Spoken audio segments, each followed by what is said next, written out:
오늘 본문 말씀 중심으로 믿음은 제1 현실 바꾸기다 라는 제목으로 하나님 말씀 전합니다.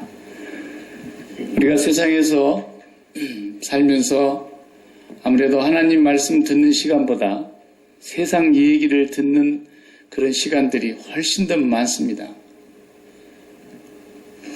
학교에 가도 하나님 말씀을 한마디 듣지 못하는 이 현실 속에서 세상의 학문을 열심히 배우고 또 수많은 사람들이 자기들의 경험을 통해서 얻은 삶의 지혜들을 성공하는 사람들이 앞에 나서서 강연도 하고 이렇게 하다 보니까 그런 것들이 많은 사람들에게 어필이 돼서 굉장히 진리인 것처럼 받아들여질 때가 많습니다. 그러나 깊이 들어가 보면 예수 믿는 사람은 세상하고 거꾸로 살아야 되는데 세상하고 거꾸로 사는 자체가 힘든 거예요.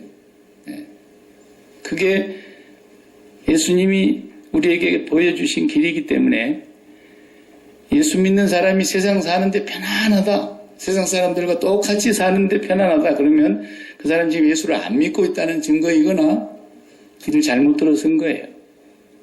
예수를 바르게 믿으면 세상 사람들과 같이 호흡하기가 어렵습니다. 비근한 예로 세상 사람들은 현실을 극복하라 그러지 않습니까? 현실을 피하지 말고 외면하지 말고 현실을 도피하지 말고 현실을 극복하라 뭐 이렇게 성공하는 사람들의 신화같이 들려지고 있지 않습니까? 예수 믿는 사람들은 그렇게 사는 게 아닙니다. 벌써 우리가 그러니까 너무 세상적인 것에 익숙해져 있어가지고 그런 말이 옳은 말처럼 들리게 되죠. 그렇지 않습니다.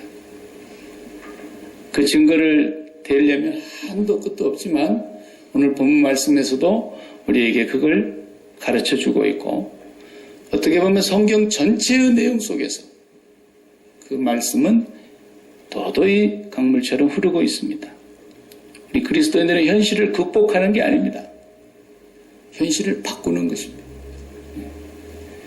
우리는 현실만 바꾸면 간단히 끝나는 얘기인데 그걸 극복하려고 하다 보니까 죽을 힘을 다해서 극복을 하기는 하는데 또다시 현실의 벽은 우리를 공격해오고 또 다른 현실이 우리를 부딪혀오는 것입니다. 현실 하나만 바꾸면 간단히 끝나는 얘기인데 그것을 우리가 착각하고 있는 것이죠. 아침에 이렇게 주일에 예배를 드리려고 다 나와 있어도요. 부부간에 나와서 이렇게 그냥 비둘기처럼 다정한 그렇게 부부처럼 앉아 있어도요. 집에서 뭔 일이 하나 터져가지고 그걸로 그냥 실컷 싸우고 왔으면요. 다른 얘기가 안 들려요. 머릿속에서 그것이 뱅글뱅글 돌아요.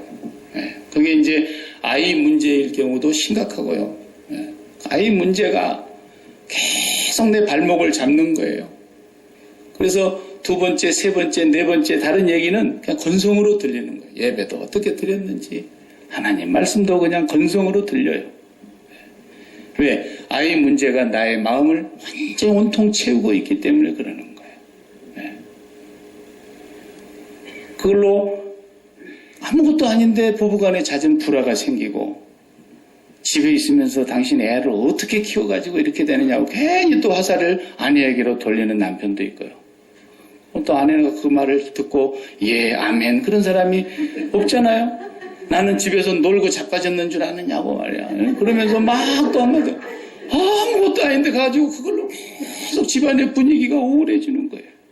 그래가지고 그냥 온통 그걸로 오늘 아침 출근하기 전에 벌써 이미 마음이 어두움의 구름이 꽉 끼었어요.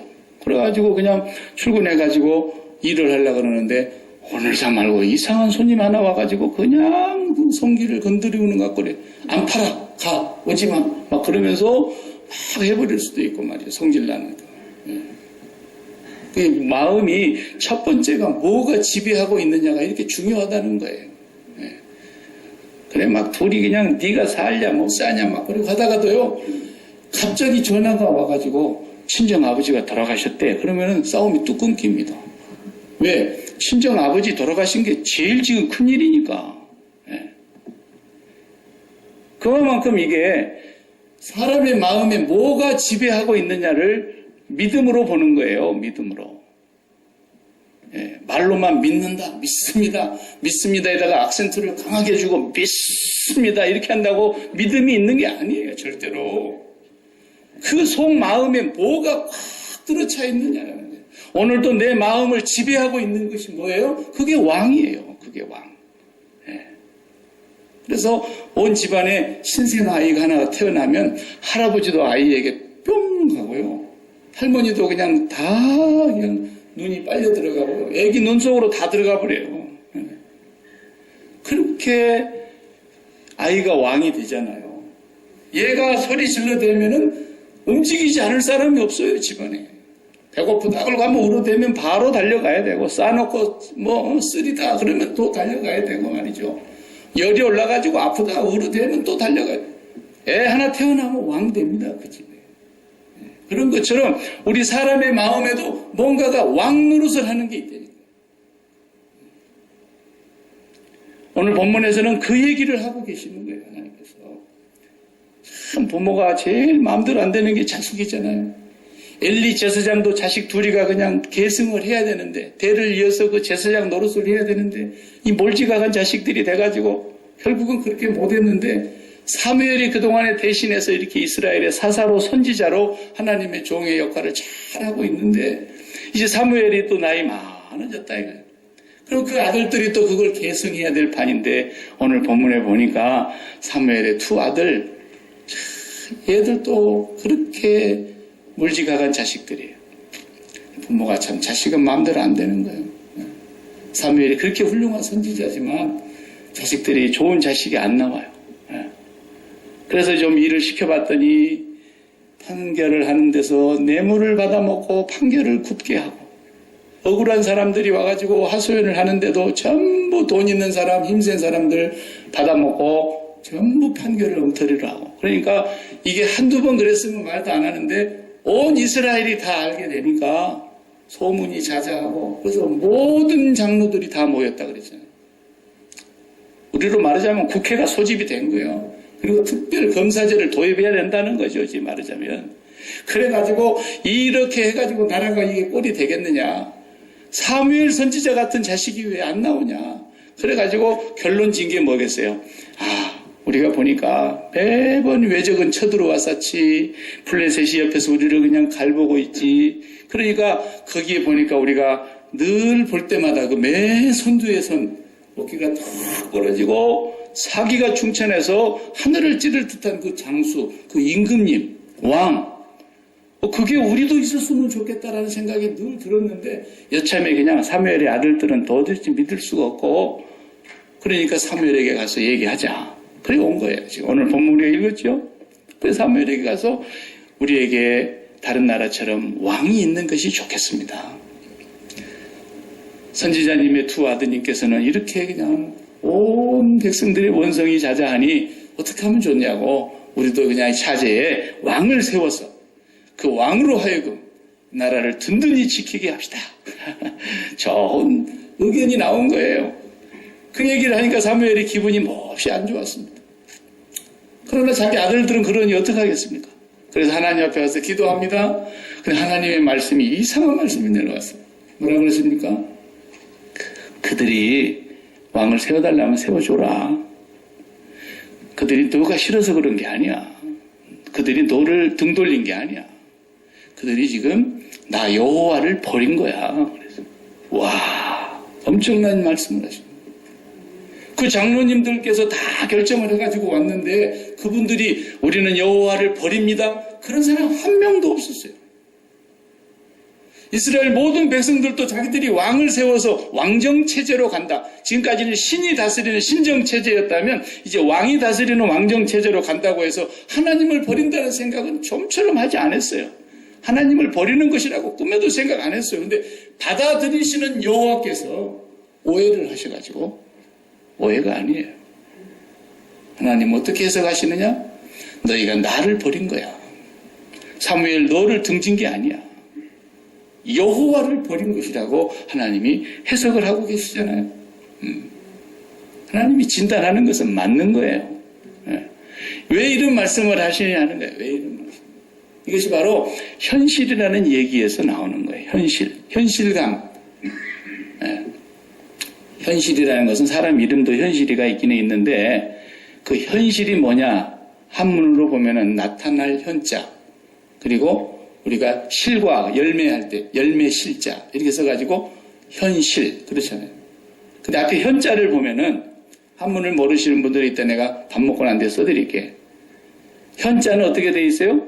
왼쪽에 임금 왕자에다가 오른쪽에는 볼시자가 써져 있어요. 볼견자가 써져 있어요. 볼견자. 그러죠? 네. 그러니까 결혼하기 전에 상견례 한다 그럴 때 양쪽 집이 서로 만나서 보죠? 그때 그 견자, 상견 서로 본다. 그 견자하고 왕자가 붙어가지고 현이라는 한문이 되잖아요. 네. 그러니까 왕을 본다는 뜻이에요. 감이 좀 오죠? 왕이 나타나면 빛나는 겁니다. 본래 그게 임금왕자가 아니었고 본래 한문에는 구술옥자였어요. 옥자에서 점을 빼고 임금왕자에 볼견자를 붙인 거죠. 임금왕자든 구술옥자든 상관없어요. 구슬처럼 빛나는 정말 보배로운 그 자리가 뭐예요? 왕이에요. 왕. 모든 사람들이 빛나는 자리로 우러러보고 있는 그 영광스러운 자리, 왕. 그 왕은 모든 걸 다스리는 거예요. 왕이 모든 걸 가지는 거예요. 오늘 10절에서 20절까지는 왕을 세워달라 그러면은 세워주기는 하되 왕 세우면 어떻게 되는지 자세하게 일러줘라 그랬잖아요. 그 왕의 제도를 10절에서 20절까지 설명하고 있는 거예요. 왕 세우면 말이야 그 사람이 이제 너희들에게 세금 가져오라 할 거다. 세금 가져와가지고 또 너희들을 전부 그냥 놔두는 게 아니라 똑똑한 애들은 다 잡아간다. 그래가지고 전부 왕 밑에서 일하게 만든다. 그리고 또 똑똑한 딸들은 전부 왕이 잡아가가지고 그 밑에서 음식 만들게 하고 손재주 좋은 사람들은 다 거기서 일시킨다. 그리고 또 힘센 사람은 전부 잡아간다. 그리고 군대 만든다. 이렇게 막 왕을 만들었을 때 그 복잡한 문제들을 자세하게 설명을 해주는 거예요. 왕이 맘대로 하는 거 아닙니까? 왕정체제에서. 왕의 뜻대로 하는 거예요. 왕이 통치를 하는 거예요. 다스리는 거예요. 바로 그것을 바라다보는 거예요. 그게 현자라는 거예요. 현실의 현자예요. 그리고 실자라는 것은 열매실, 실자죠. 열매실자가 보면은 맨 위에 집 그림이 있죠. 집을 상징하는 뚜껑이 있고 그 밑에는 관자가 있어요. 꿰 관자. 구슬을 이렇게 흐트러 놓은 것을 실로 이렇게 하나씩 깨가지고 예쁘게 구슬을 한다든지 아니면 옛날에 엽전, 동전을 막 흐트러져 있는 동전을 새끼에 꼬아가지고 거기다가 하나씩 꽂아가지고 동전꾸러미 그 옛날 사극 보시면 그냥 그 보잖아요. 상평통보 막 이래가지고 그냥 돈 가득 이렇게 꿰는다는 뜻이에요. 집 아래 그걸 꿰는 것이 가득한 것을 보고 열매라 그래요. 열매실. 그래서 현실 그래요. 중국 사람들이 참 그 글씨를 잘 만들었어요. 우리 마음을 빛나게 하든 우리 마음을 슬프게 하든 좋은 쪽이든 나쁜 쪽이든 말할 것도 없이 우리 마음을 송두리째 다 사로잡는 게 왕이라니까요. 그게 뭔가를 보는 거예요. 그게 뭔가를 보는 거예요. 그게 현자라니까, 현. 그래서 그것이 가득하게 쌓인 것이 현실이라니까요. 제가 말 설명하려니까 굉장히 어렵네요. 네. 여러분, 현실이 그렇다는 뜻입니다. 여러분, 발등에 불, 당장에 그것이 그냥 내 발등에 불처럼 떨어져가지고 이걸 해결하지 않으면 안 되는 아주 심각하고 급박하고 큰 문제, 다급한 문제 이런 것들이 현실이에요. 그게 내 마음을 왕처럼 다 송두리째 사로잡아서 그 문제가 내 마음 전체를 다 차지하고 있는 거예요. 이게 믿음이라는 뜻입니다. 믿음. 그러면 그 제1의 현실에 뭐가 있어야 믿음이냐라는 거죠. 이게 정확한 해석이에요. 그 마음속에 뭐가 가득히 차 있어야 그 사람이 믿음이냐? 돈이 꽉 차 있어요. 그러면 그 사람은 돈 믿음. 돈을 믿는 거예요. 돈이 구슬처럼 빛나게 보이고 돈이면 모든 것을 다 다스릴 수 있고, 돈이면 모든 것을 다 통치할 수 있고, 돈이면 모든 것을 다 해결할 수 있는 왕, 그걸 돈을 왕으로 보는 것이 나타날 현자라니까요. 그래서 그것이 나에게서 완전히 이루어지는 상태, 그것이 열매실 현실이에요. 건강이 내 마음의 문제를 송두리째 다 지배하고 있어요. 내가 건강하지 않는 한은 행복하지 않고, 건강하지 않는 한은 기쁠 수가 없고, 건강하지 않는 한은 내가 마음이 놓이질 않고, 건강하지 않는 한은 근심과 염려가 떠나지를 않는 그 상태, 그게 나를 모든 걸 지배하고 있어요. 그러면 건강 믿음, 나는 건강을 믿는다는 거예요. 자신 믿음. 네. 요즘 같은 연예인들은 무슨 믿음일까요? 막 주여 했어도 잘 구분을 해야 돼요. 연예인들이 와서 간증하면 막 다 믿음인 것처럼 그러지만요, 그 연예인의 인기가 땅에 곤두가 붙여봐야 아는 거예요. 그 인기 믿음이에요. 그냥 인기 믿음. 인기 먹고 사는 거예요.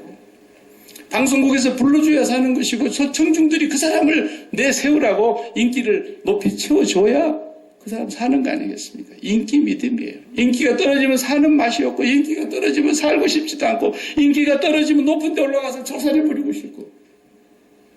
공부 믿음. 내 마음의 현실을 전체를 사로잡고 있는 그것이 믿음이라는 걸 알아야 돼요. 그래서 믿음은 마음을 드리는 거라고 그랬잖아요. 심장을 드리는 것이 믿음이에요. 무엇에다가 나를 다스려 주시옵소서 하고 내 마음을 송두리째 다 드리냐는 거예요. 뭐가 내 마음을 전체를 차지하고 내 마음의 왕이 되어 있느냐 하는 거예요. 그래서 사무엘에게 말하기를, 너를 치러서 너를 등진 게 아니야. 얘네들이 지금 다 나를 버린 거야. 그래서 나를 버린 거야. 인간 왕을 세워달라고 하는 건데, 제도만 바꾸자는 건데, 하나님 버리겠다는 말 하지도 않았는데, 하나님은 그렇게 받아들이시지 않으세요. 하나님은 쟤들이 나를 버린 거야, 이렇게 받아들이셨어요. 오늘 우리가 이 현실감 속에서 나에게 있어서 가장 가까운 현실과 나의 마음을 송두리째 사로잡고 있는 왕이 되어 있는 이 왕을 사람들이 바꾸고 있다는 거예요. 이 왕을 갈아치우겠다는 거예요. 하나님이 내 왕이 되지 아니하시고, 하나님이 나를 송두리째 다스리도록 내 마음을 하나님께 내어드리지 아니하고, 이 마음이 다른 것이 제1의 현실로 나를 다스리고 있다고 하는 것입니다. 그렇게 된 사람은 하나님을 부르지만은 하나님을 고용한 것이지 하나님을 섬기는 게 아니에요. 하나님으로 기뻐하는 것이 아니라 하나님이 오셔서 진정한 내 기쁨인 이 문제를 해결해 달라는 거죠. 제1의 현실의 이 문제를 해결해 줘야 내가 기쁘겠습니다. 그래야 내가 밥맛이 나겠고 살아도 사는 것처럼 살겠습니다. 이건 믿음이 아니라는 거예요. 하나님은 그 순간마다 너희가 나를 버리고 있다고 말씀하고 있는 거예요. 우리가 하나님 버리는 거예요. 그것이 무엇인지는 본인만 알겠죠. 제가 어떻게 알겠어요? 나는 나 자신을 내가 아는 거예요. 내 마음을 송두리째 사로잡고 있어서 눈을 떠도 그것, 눈을 감아도 그것, 하나깨나 들어오거나 나가거나 항상 그것이 내 마음을 사로잡고 있어서 그것이 내 마음의 왕으로 보이는 거예요. 그것이 내 마음에 가득 찬 열매가 되어 있는 거예요. 이것이 현실인데, 바로 그 현실도 여러 가지가 있지 않습니까? 현실이 하나뿐인 것이 아니죠. 그러나 그 현실의 내용을 들여다보면 전부 사실이에요. 사실이 아닌 것은 현실이라고 말하지 않습니다. 지난 한 주간에도 이 지구상의 수많은 사실들이 현실로 나타났습니다. 그러나 그것들이 여러분의 마음속에 현실이 됐습니까? 안 돼요. 어디에서 IS 놈들이 또 폭파시켜가지고 수많은 사람이 죽었다더라. 그러면은 여러분, 그건 사실이면 현실입니다. 그러나 여러분의 현실과 저의 현실이 아니 되는 이유는 뭐겠어요? 그것이 내 마음에 들어와 있지 않기 때문에. 그러나 그 폭파났는데 바로 그 옆에 동네 우리 애가 유학가 있다 그래봐요. 그러면 그 사람에게는 그게 제1번의 현실로 확 바뀌어버려요. 바로 그런 제1의 현실이 누구냐를 하나님께서 오늘 또 우리에게 묻고 계시는 거예요. 아니 왕을 바꿔달라는 거, 왕 하나 세워달라는 게 뭐 하나님 버리는 겁니까? 신정체제에서 왕정체제로 변화하겠다는데. 그런데도 하나님은 그렇게 말씀하시는 거예요. 그렇습니다. 오늘 우리가 이 세상에서 건강을 잘 돌봐야죠. 건강 책임져야죠. 자녀 우리가 잘 기르고 자녀들 잘 정말 양육해야죠. 그게 뭐가 나쁩니까? 하나님께로부터 다 온 것인데. 그런데도 불구하고 그것이 내 마음의 제1의 현실감으로 다가오면 그 순간은 하나님을 버리고 있는 것이라고 하나님은 말씀하신다. 여러분이 하나님을 버리고 있는지 아닌지 스스로 진단해 보시기를 바랍니다. 사울 왕도 믿음이 좋았어요. 얼마나 믿음이 좋았습니까?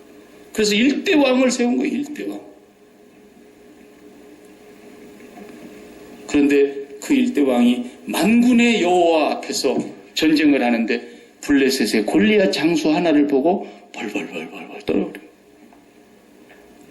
맨 선두에 서서 암몬을 물리치고 맨 선두에 서서 나라를 구해냈던 그런 사람이 왕이 되었는데 골리앗을 보고 벌벌 떨어버려요. 골리앗이라고 하는 그 큰 무리가, 그 큰 한 덩치 큰 장군 하나가 그 마음에 왕이 돼버린 거예요. 자기가 왕이 아니고 왕이 돼버렸어요. 하나님이 왕이 된 게 아니라 그 골리앗이 왕이 되니까 그 마음이 그냥 완전히 사시나무 떨듯이 떠오른 거예요. 그러나 다윗은 소년이었지만 그 마음속에 여호와는 나의 목자이시며 내가 양을 지키다가 곰이 양을 움켜가면은 내가 끝까지 쫓아가서 공을 때려 눕히고 곰이 나에게 달려들면 내가 입을 쫙 찢어서 죽였다 이거예요. 그런데 만군의 여호와 앞에서 척같이 그 개 한 마리를 내가 못 이기겠습니까? 다윗의 마음에는 하나님이 제1의 현실이 되어 있으니까 그냥 강아지로 보인 거죠. 우리의 삶이 오늘 또 수많은 환경들과 사실된 조건들이 우리를 공격해 오고 우리에게 엄습해 오지만은 그것을 왕으로만 모셔드리지 않으면 우리는 살 수 있어요. 그래서 십자가의 복음이 필요한 거예요. 우리를 공격해 오는 수많은 적들이 군대가 대적하여 진을 치고 달려온다 할지라도 여호와가 나의 방패라고, 여호와가 나의 임금이라고, 여호와가 나의 산석이라고, 여호와가 나의 피난처라고, 여호와가 나의 목자라고, 여호와가 나의 높은 바위라고, 여호와를 그는 제1의 현실로 항상 모시고 있었기 때문에 다윗은 그 앞에서 편안하리로다 그랬어요. 편안하리로다. 사도 바울 같은 분도 그냥 옥중에 갇혀가지고 얼마나 매를 맞고 너무너무 많은 환난과 핍박을 당하고 오해를 받고 박해를 당하는데도 그래가지고 감옥에 갇혀놔도 그 마음속에는 제1의 현실이 지금도 보이지 아니하지만 나의 이 모습을 나를 보내신 그분이 나를 보고 계시고 지금도 나를 듣고 계시고 나의 이 모든 현실을 낱낱이 알고 계시는 매 맞은 것도 현실이고 아픈 것도 현실이고 감옥에 갇혀서 복음을 전할 수 없게 된 것도 현실이지만 이 현실보다도 보이지 아니하시는 제1의 현실 그 하나님이 나를 오늘 또 지켜보고 다 알고 계시고 나의 이 기도를 들으신다고 믿으니까 기도하고 찬송하고 기도하고 찬송하고 옥중에 지진이 일어나고 하나님의 뜻이 일어나더라 그 말이에요.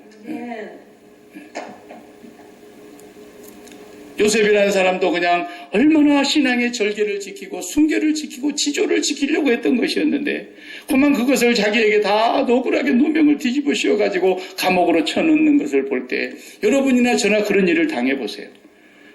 나는 정말 그 일에 대해서만큼은 한 점 의혹도 없고 하늘을 우러러 부끄러움이 없이 신앙의 지조를 지키는 일이었는데 그것이 나에게 억울하게 누명으로 돌아와서 요셉처럼 감옥에 갖다 쳐넣었다. 그래도 요셉은 보이지 아니하시는 하나님을 제1의 현실로 믿고 감옥에서도 여전히 제수들과 똑같이 감옥에서 잘했다라는 거예요. 그러니까 하나님께서 요셉을 형통케 하사 감옥을 지키는 전옥에게 은혜를 내려서 요셉으로 하여금 감옥에서 최고 총무가 되게 하고 하나님이 다스리시더라는 거예요. 우리의 믿음의 시조 아브라함도 본토 친척 아비의 집을 떠나서 1000마일이나 되는 남쪽으로 내려가서 약속의 땅이라고 하는 그 가나안에 가봤지만 가나안에 도착했을 때는 성경에 뭐라 했어요? 그 땅에 기근이 시작됐더라고요. 우리 지난주에 김기현 집사님한테 입주 예배 드릴 때 그 본문 봤죠. 그 약속을 붙들고 1000마일을 내려갔더니 몇 날 며칠을 걸어서 그까지 갔는데 그 땅이 적과 끓이는 땅이 아니라 기근이 시작됐더라고 그랬잖아요. 그래도 우리의 믿음의 시조는 기근이 시작돼서 굶어 죽게 된 현실을 마음에 담는 것이 아니라 이곳으로 가라고 명하신 하나님을 제1의 현실로 마음에 모시고 살았기 때문에 가는 곳마다 그의 이름을 부르며 단을 쌓았더라. 그러니까 그 자식도 백세에 얻었지만 마음에 담지 않고 어느 것도 그는 마음에 담지 않고 어디를 가든지 언제나 하나님이 제1의 현실이 되었다는 것입니다. 우리도 바로 그분을 그렇게 모셔드리기 위해서 날마다 주님의 십자가를 바라보는 십자가 생활화, 이것이 그리스도인이라는 것입니다. 매일 매순간 나의 모든 삶의 현실이 사실이지만 이 사실을 누구로부터 시작된 사실인가? 그분으로부터 시작된 것이라는 거예요. 그분이 보고 계신다라는 거예요. 그분이 다 알고 계신다라는 거예요. 그분의 깊은 섭리와 뜻이 있고 우리가 다 알지는 못하고 헤아릴 수 없는 무궁무진한 하나님의 계획이 있다라는 것입니다. 우리가 이것을 분명하게 마음속에 믿을 때만 우리는 하나님 믿는 거예요. 그냥 조금만 현실이 바뀌면 그냥 그 현실을 내 마음에 왕처럼 심어놓고 받아들여 놓고는 하나님을 싹 갈아치워버리고 왕을 갈아치워버리는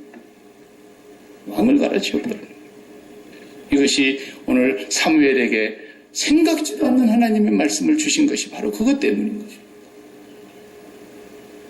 여러분이 정말 날마다 하나님께로부터 온 일에 대해서 얼마만큼 깊이 인식하고 있는 것인지, 좋은 일만 하나님께로부터 온 줄 알고 할렐루야 그리고 감사한 것 갖다 드리고 그러는데요, 그런 게 아니에요.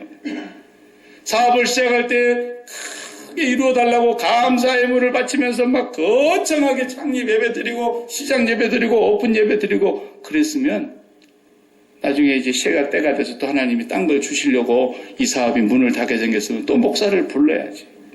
하나님께서 맡겨주신 이 모든 일을 이제 오늘 내가 망해가지고 끝마치려고 하니까 와셔서 하나님께 보고해 주시기 바랍니다. 근데 폐업 예배 드린다는 사람은 난 지금까지 찾아보고 있어요. 폐업을 시켰으면 하나님이 또 새로운 문을 열어주실 거라는 걸 왜 믿질 않습니까? 늘 제가 그 사람 얘기를 하기를 좋아했지만 태어날 때부터서 팔이 없이 태어났어. 다리도 태어났지만 하나는 정상이고 하나는 무릎 있는 정도까지 내려다가 그냥 그만 내려와 다리가. 한 다리로 서가지고 무슨 황새도 아니고 무슨 백조도 아니고 이렇게 해가지고 다리 하나를 들고 다니면서 이렇게 다니는데 스웨덴 스톡홀름에서 1965년도에 한 여자아이가 태어난 거예요.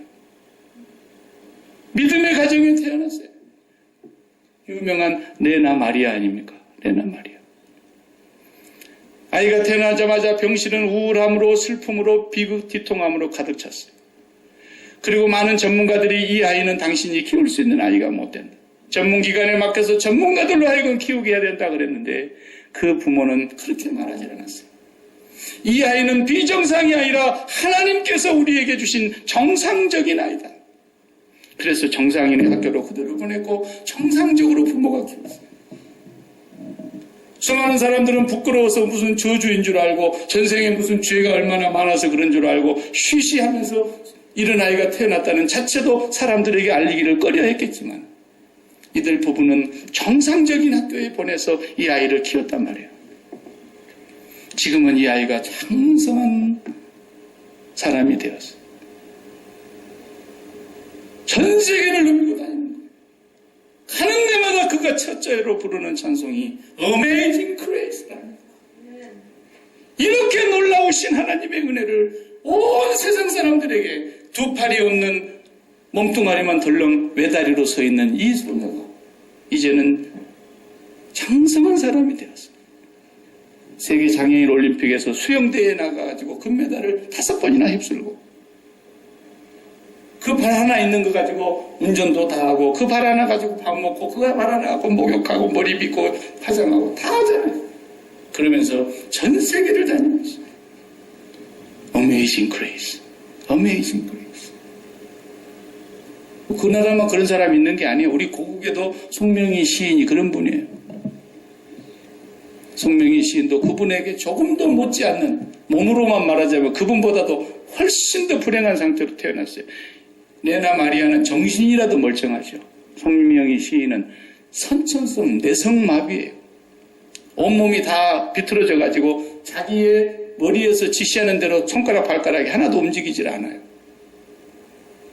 그런데도 그 사람이 지은 찬양 가운데 가장 위대한 찬양이 뭡니까? 공평하신 하나님. 공평하신 하나님. 나는 그들이 보지 못한 것을 보았고 그들이 알지 못하는 걸 알았고 그들이 듣지 못한 음성을 나는 들었다. 내 하나님은 공평하시다. 그의 이 불구로 태어난 그 몸이 그의 현실이 되지 아니했고, 물론 처음에는 그게 현실이었죠. 죽으려고도 했지만 자기 스스로도 죽을 수도 없는 몸을 갖고 있으니까. 그러나 그 현실에서 하나님이 그의 심령 속에 제1의 현실로 들어오는 순간에 우리 하나님은 공평하시다. 저 같은 사람이 공평합니다 알고 다니면 누가 얼마나 믿어주겠습니까만, 그분이 나가서 하나님은 공평하십니다 그러니까 그분의 입에서 나오는 말이 얼마나 능력 있고 설득력 있냐 말이에요. 오늘 우리 마음속에 제1의 현실이 세상이 되어 있다고 한다면, 세상에 속한 것이었다고 한다면, 그것이 여러분의 마음의 왕이 되어서 잠못 이루게 하고, 그것이 여러분의 마음에 꽉 자리를 잡고 있어가지고 여러분의 마음을 통치하고 다스리는 것 때문에 신경질 나고 밥맛이 없어지고 괜히 그냥 누구하고 싸움하고 싶고 불평하고, 이것은 이미 여호와를 버린 것이라는 겁니다. 그 순간. 사랑하는 성도 여러분, 믿음은 제1의 현실 바꾸기입니다. 우리는 다 사실적인 현실에 살아가고 있지 공중에 떠있는 그런 삶을 사는 사람은 없습니다. 뜬구름 잡는 듯이 사는 사람은 없어요. 다 현실에 있고 사실적으로 우리가 지금 살아가고 있지만 우리의 모든 현실이 나의 현실이 되기는 내가 선택하기에 달려있는 것입니다. 12명의 정탐꾼 중에 10명은 똑같은 현실을 40일 동안 봤지만 그들은 어떻게 해석했습니까? 이제 우리는 죽었다. 여호와께서 우리는 여기까지 와가지고 장례식을 치르려고 데려왔나 보다. 애굽에 묻을 무덤이 없어서 여기까지 광야에 와서 죽이려고 그랬나 보다. 전부가 다 그들의 현실은 눈에 보이는 것으로 보았지만 2명은 보이지 아니하시는 하나님의 약속과 그분을 바라다 보았습니다. 그러니까 저희들 우리 도시락이던데 우리 밥이더라 말이에요. 이렇게 보였어요. 여러분은 여러분의 현실을 무엇으로 제1의 현실을 삼으실랍니까? 제1의 현실의 자리에 주 예수 그리스도를 통하여 하나님 아버지가 여러분의 영원한 왕 되시기를 축복합니다. 네, 기도하십시다.